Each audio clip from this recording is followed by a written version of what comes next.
10 taon na ang nakalipas, magmula nang makahanap ng gamot sa sakit na naging pinakamalaking banta sa sangkatauhan.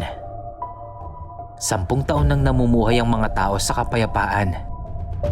Tapos na ang paghahasik ng takot ng necrovirus sa sangkatauhan para sa mga survivor nito. Pero, posible kayang magbalik ito? Kung muli nga itong bumalik, magagamot din kaya agad nila ito?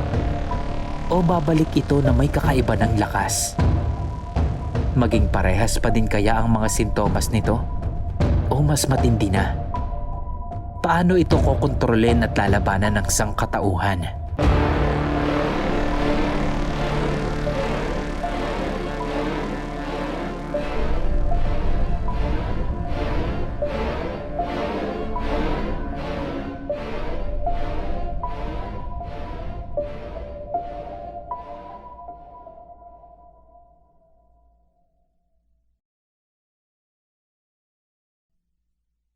Gabi na nun at papunta na si Christine sa kwarto niya nang madaanan niya ang kwarto ni Rice at mapansing nakabukas pa ang pintuan nito.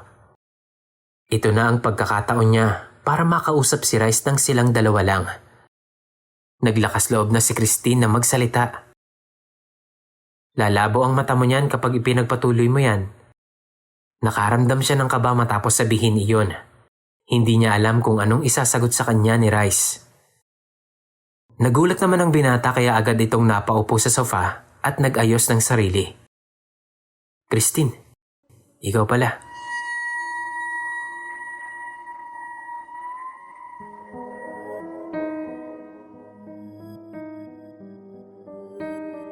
Pwede ba akong pumasok? Sabi ni Christine. Sige, pasok ka. Magpasensyahan mo na tong kwartong napili ko. Sagot naman ni Rice. Magpasensyahan? Nakita ko na nga lahat ng kwarto nating magkakasama dito sa bahay eh. Sa'yo lang tong pinakamalinis at maayos.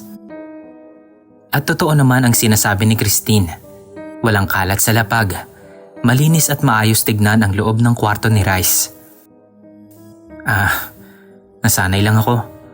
Mula pa kasi nang magkaisip ako, sinanay na ako na maging organized. Sagot naman ng binata. Ng parents mo? Well, masasabi kong successful ang training nila sa'yo. Tugon ni Christine. Hindi na nakapagsalita pa si Rice, kaya naman nilakasan na lang ni Christine ang loob niya na diretsuhin na si Rice. Sorry Rice.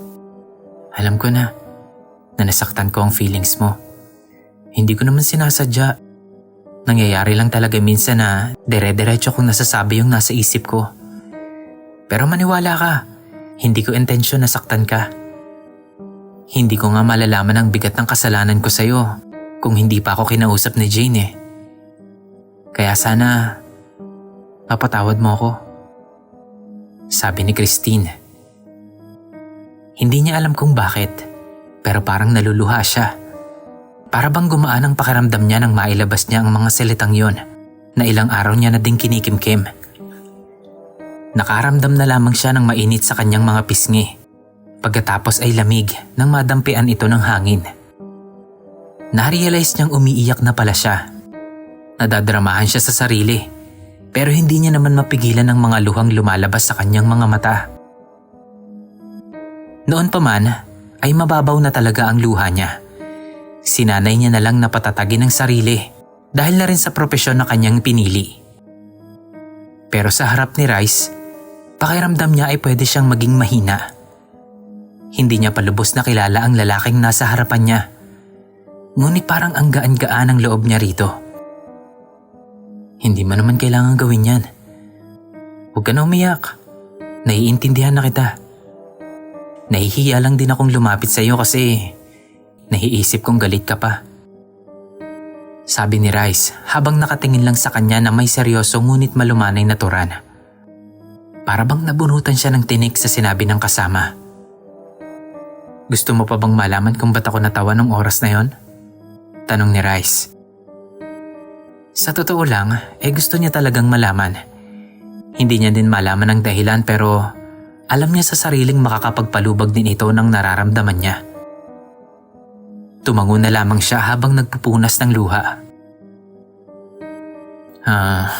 Paano ko ba sasabihin to? Nag-aalangang sabi ni Rice. Sabihin mo na. Diretsahin mo na. Pamimilit naman ni Christine.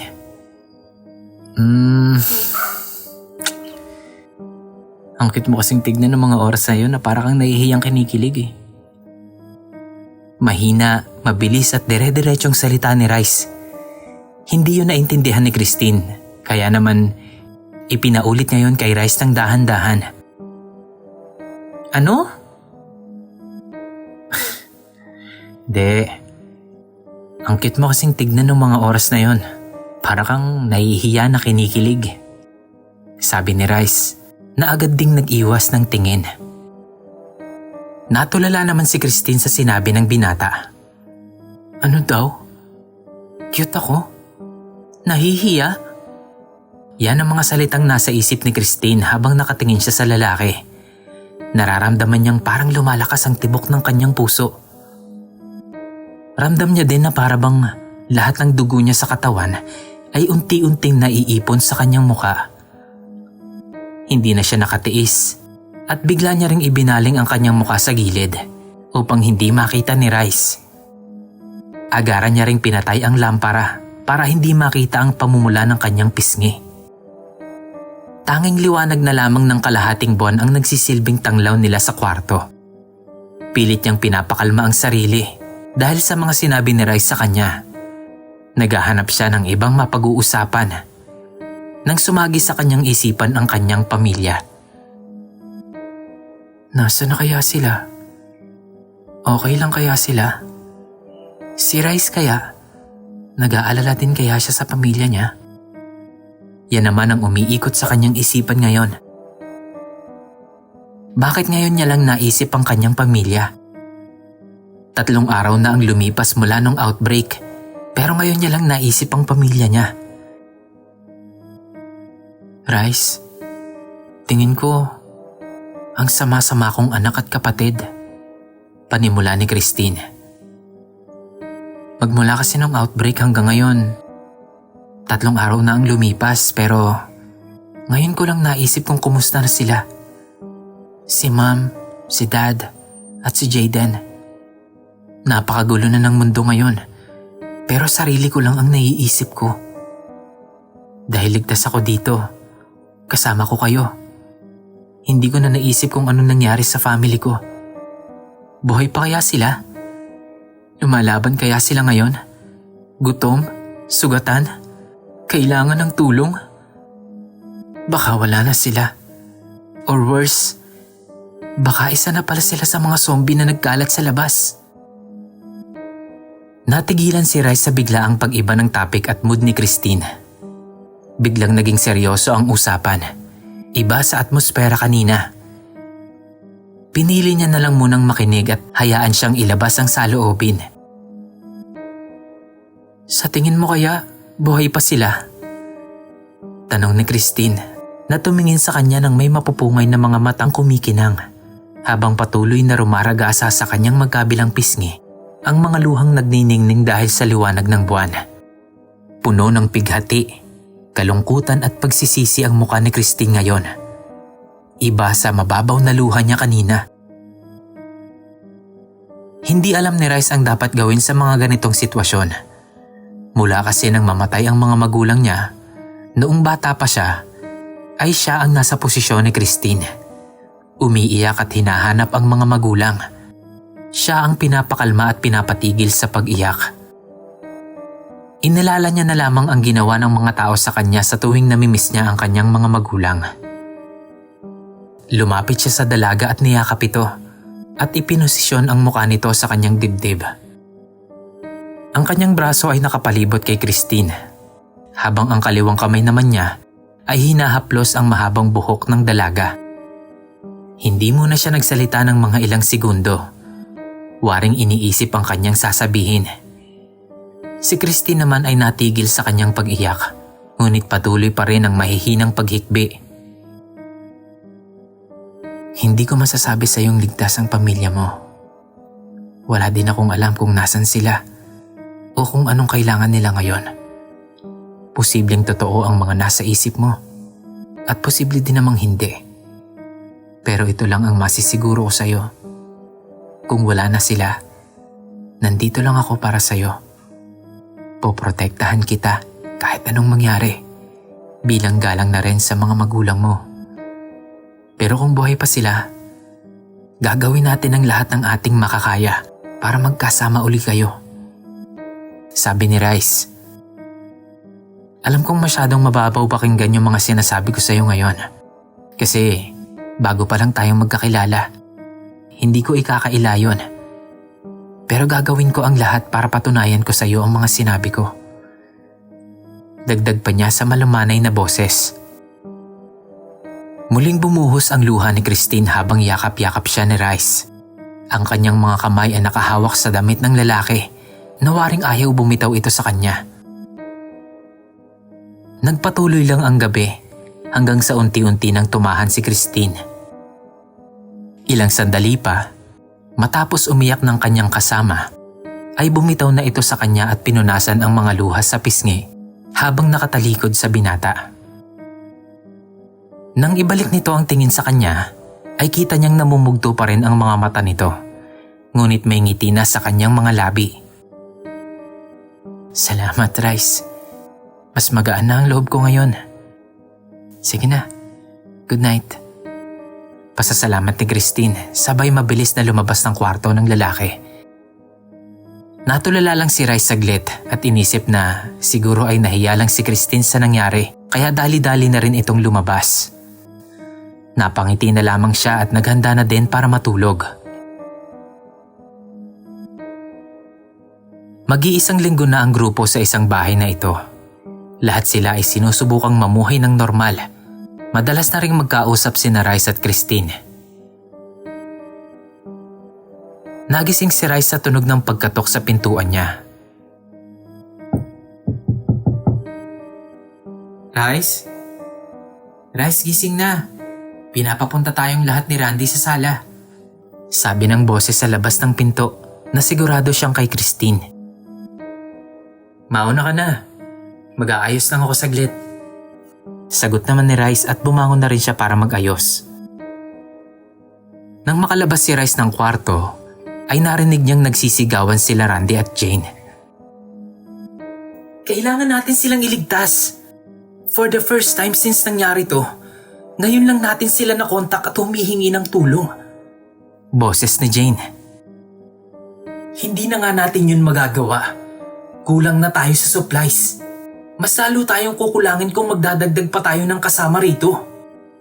Galit namang tugon ni Randy. Hindi ito in-expect ni Rice. Kilala niya si Randy na mahinahon at may mahabang pasensya. Ni hindi niya pa nga ito nakikitang magalit. Mga kaibigan ko sila. Ano, pababayaan ko na lang silang mamatay doon? Sabi ni Jane. Tayo ang mamamatay kapag sinubukan nating maging bayani. Alam mong kulang na tayo sa ammunition. At si Zack at Fernan lang ang may training kung paano gumamit ng baril. Anong laban natin sa mga infected na nasa labas? Sagot naman ni Randy. Kaming tatlo na lang nila Fernan at Jen ang aalis para iligtas sila. Dito na lang kayo nila Rice at Christine. Pagpapagitna naman ni Zack. At aalisan nyo ng proteksyon ng bahay na to? Paano naman akong papayag dyan? Baka pagkatapos niyang rescue project ninyo, wala na kayong abutan dito. Halatang buwisit na si Randy. Guys? Pwede bang malaman kung anong issue dito? Sabi ni Christine mula sa likod ni Rice. Hindi niya napansin na mas nauna na pala siyang nakarating dito. Marahil ay may inasikaso pa ang kasama. Nakontak ni Jane ang ilan sa mga kaibigan niya. Humihingi sila ng tulong dahil natrap sila sa isang BDO building sa Muntinlupa. Sagot ni Fernan. Oh, bakit hindi natin sila tulungan? Tanong naman ni Christine. Kulang na tayo sa supplies. Kulang na din tayo sa mga bala at baril. Si Randy naman ang sumagot. Madali lang naman sigurong kumuha ng mga supplies eh. Pwede tayong mag-raid sa mga katabing bahay dyan. Pero kung firepower ang pag-uusapan, mahihirapan nga tayo. Pwede din naman nating silang lituhin habang nilalabanan. Pero sobrang nakakapagod yun. Lalo na't wala naman dito sa atin ang train para dun. Sabi ni Christine. Yun na nga yung sinasabi ko. Isa pa, malayo tayo dun. Kung normal traffic lang to, siguro ilang oras nang aabuti natin pagbiyahe dun. Pero ngayon, sigurado ako na puno ng mga nagbangga ang kotse yung expressway. Maraming nakabalandra sa daan. Siguradong malala na ang kalagayan ng mga lugar ngayon. Sagot naman ni Randy. Teka, nasa na ba tayo? Tanong ni Christine. Nasa Laguna. Sagot naman ni Jane. What? Paano? Tugon ni Christine. Tulog kasi kayong parehas ni Rice. Pero huwag kayong mag-alala. Nasa medyo liblib na lugar naman tayo ng Laguna. O baka yun lang yung naiisip ko. Wala kasing masyadong bahay dito. Hindi ko nga sigurado kung nasa Laguna pa tayo eh. Sagot ni Fernan. Natawa naman si Rice at agad namang nagtinginan ng mga kasama niya sa kanya. Masama ang tingin ng mga ito sa kanya. What? Natawa lang ako kasi 1 week na tayo dito. Tapos ngayon lang namin nalaman kung nasan tayo. Pag-explain naman ni Rice sa kanyang pagtawa. May mas mga seryosong bagay dito. Kaibigan ko yung mga natrap ngayon. At palala ng palala ang kalagayan nila habang nag-uusap tayo dito. Siguro wala kang kaibigan o pamilya kaya ganyan ka. Kaya hindi mo magawang seryosohin to. Sabi ni Jane sa kanya. Nakita ni Rice na may sasabihin pa sana ito. Pero pinigilan na ito ni Fernan. Nasaktan si Rice nun. Hindi niya maintindihan. Pero ang lakas ng tama sa kanya ng mga sinabi ni Jane. May point nga naman ito dahil wala na ang pamilya niya. At dahil doon ay bumalik ang lahat ng alaala niya sa kanyang pamilya. Nakayuko na lang si Rice noon at walang sinasabi. Nararamdaman niyang napupuno ng luha ang kanyang mga mata. Pero natigil ito nang may humawak sa kanyang balikat. Si Christine. Tumabi ito sa kanya at hinawakan ng kanyang kamay. Okay ka lang? Huwag mo masyadong isipin yung sinabi ni Jane. Stress lang yun sa mga nangyayari. Tsaka nag-aalala siya sa mga kaibigan niya eh. Sabi nito sa kanya habang pinipisilang kamay ng binata. Inayos ni Rice ang sarili at pinilit na ngumiti. Ah, yun. Wala naman yun. Nagkunwaring kumamot ng ulo si Rice at ngumiti. Nagpapanggap na walang nangyari. Nagdidiskusyon pa rin ang mga kasama nila habang nag-uusap sila. Nagsasagutan pa rin sila Jane at Randy. Pinaglalaban ang mga punto nila. Kung ayaw nyo kaming tulungan, edi wag nyo. Kami na lang ang aalis. Sabi ni Jane. Hindi kayo magsusurvive kung kayong dalawa lang. Mas malaki ang chance natin na magtagumpay kung mas maraming members. Sabi ni Christine. Ako na lang sasama sa inyo. Sabi naman ni Rice. Hindi niya maisip kung bakit. Para matapos na ang away ng mga kasama? Para umiwas sa gulo na nangyayari? Para maiwasan ang pagkakawatak-watak ng grupo? Hindi niya alam, pero ito ang biglang sumagi sa isip niya. Tama si Christine. Mas malaki ang tsansa nating mabuhay kung mas marami. At ano namang maitutulong mo sa amin? Anong silbi ng numbers kung madidiplit din lang naman agad? Tanong ni Jane na may inis sa tono. Halatang galit pa rin ito kay Rice. Wala namang masabi si Rice. Napayuko na lang ito. Kayo na nga tong... Narinig ni Rice na nagsalita si Randy. Pero natigilan din agad ito. Sunod naman niyang narinig ay ang boses ni Christine. Sa tingin ko, malaking tulong sa inyo si Rice. Medical volunteer siya, so may alam siya sa medical concept.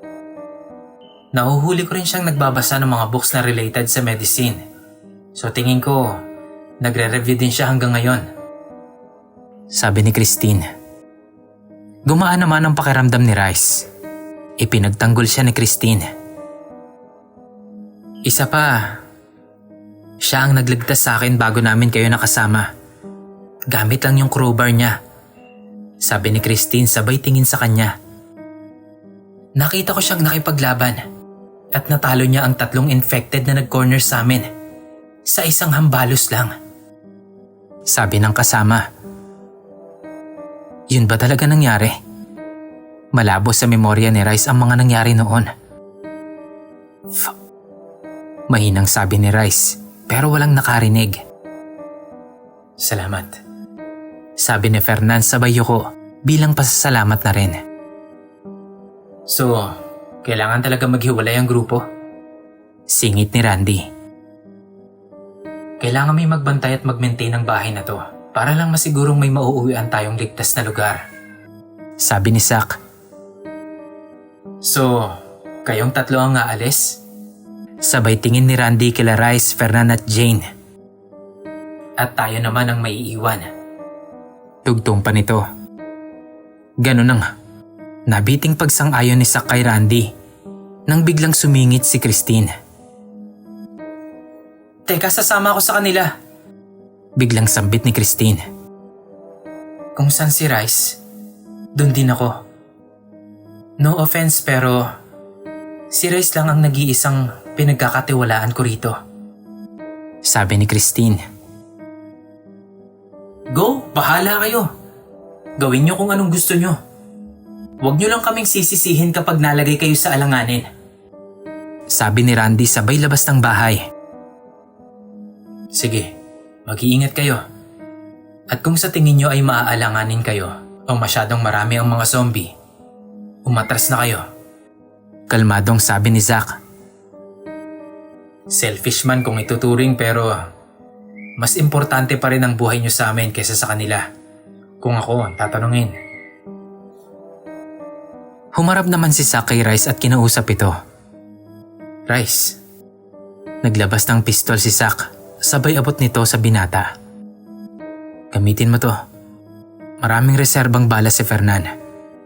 Pero payo ko lang, gamitin mo lang to kapag kailangan na. Alam nating lahat na nagre-respond sila sa mga tunog. Kinuha ni Rice ang baril at nagpasalamat.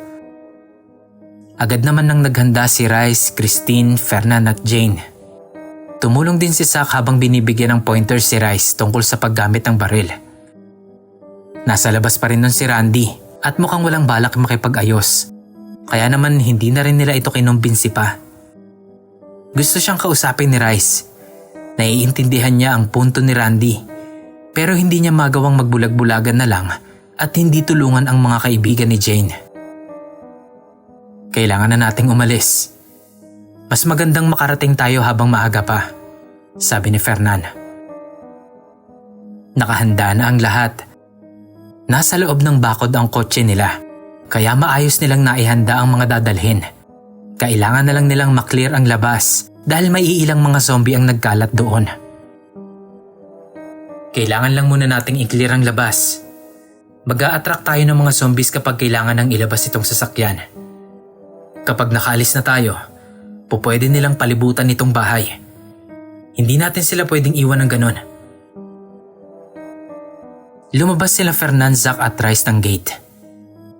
Dahan-dahan at tahimik na pinatay ni Rice ang 4 sa 6 na mga zombing nasa labas. Gamit lamang ang kutsilong dala. Bawat galaw niya ay walang nasasayang.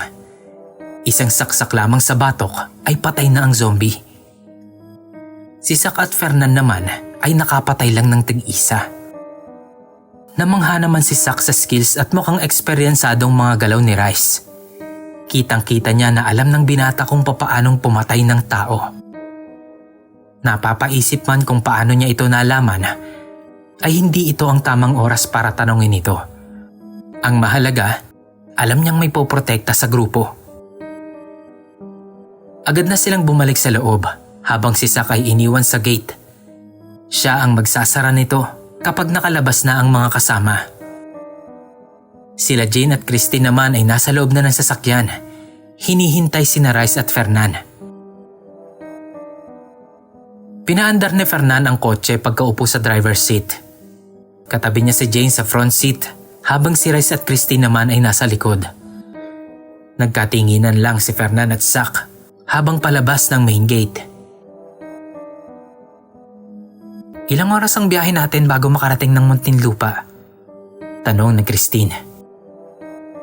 Within half an hour. Pinakamabilis na biyahe mula Laguna hanggang Muntinlupa. Doon tayo dadaan sa pinakamaiksi at walang traffic na ruta. Pero sa sitwasyon ngayon, hindi ko alam. Hindi din malabong makarating tayo doon mamayang gabi o bukas ng umaga. Sagot ni Fernan. Mag-aalas 10 pa lang. Sabi ni Jane. Bakit naman tayo aabot ng halos isang araw para makapunta doon? Dugtong ni Christine. Hindi natin alam ang lagay ng kalsada at mga expressway. Pupwedeng maraming sasakyan na nakaharang sa daan, mga nagbungguan at hindi mapapagana. Paano natin maaalis yun sa kalsada? Swerte na lang tayo kung maayos ang highway at flyover. Sagot ni Fernan. Tumahimik na ang lahat sa loob ng sasakyan. Nakatingin lamang sila sa labas. Mga sasakyan nagbanggaan, mga patay na katawan at iilang mga zombie na nagkalat sa daan. Pansin ni Rice na sinusubukan ni Fernan na magmaniobra ng maayos sa malawak ngunit punong-puno ng kalat na daan. Ilang minuto pa ang biyahe nila nang may mapansin si Christine. Teka, hindi ba kayo nagtataka? Hindi ba dapat madaming zombies ang nakaharang sa daan o humahabol sa atin? Bakit parang wala pa sa 5 ang nadadaanan natin? Tanong niya. Kung hindi pa sinabi yun ni Christine, ay hindi rin nila mapapansin ang kakatwang nangyayari. Nag-iisip pa lang siya ng maaaring dahilan nang huminto ang sasakyan. No way. Narinig ni Rice na sabi ni Jane at napatingin siya rito. Nakita niyang nakafocus ang mga mata nito sa harap ng kotse, kaya agad niya ring ibinaling ang atensyon sa direksyon na yun. Nakatambak ang mga kotse sa entrance ng flyover na parabang nagsihulugan ang mga ito mula sa itaas. Ngunit hindi iyon ang mismong problema. Ang mga kotseng iyon pa nga ang nagsisilbing harang at proteksyon nila mula sa daang-daang mga zombies na nasa kabilang side kung saan nakatigil sila Rice. Shit. Bulong nilang lahat. I guess, nasagot na yung tanong ko. Dito pala silang lahat nakatambay. Sabi ni Christine. Paano yan? So hindi tayo makakarating agad? May iba pa bang daan papunta sa Muntinlupa? Tanong ni Christine. Meron. Kung available yung ruta na alam ko. It would take us at least mamayang hapon para makarating doon. Sagot ni Fernan. Tatawagan ko na lang sila. At least para alam nilang dadating tayo. At nagsimula nang ang tawagan ni Jane ang kaibigan niya sa phone. Hindi naman nag-atubiling pinaatras ni Fernan ang sasakyan at nagmaneho papunta sa rutang sinasabi niya. Nakatingin lang sina Rice at Christine sa paligid. May mga infected pa rin kahit saan sila lumingon. Pero hindi ganoon ito karami. Hindi tulad ng nakita nila sa flyover kanina.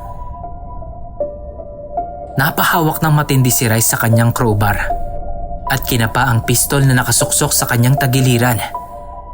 Baka sa mukha ni Rice ang tensyon at takot sa mga posibleng mangyari at nakita iyon ni Christine. Huy. Pukaw ni Christine sa atensyon ni Rice. Relax ka lang. Okay pa naman tayo. Sabi nito sa kanya.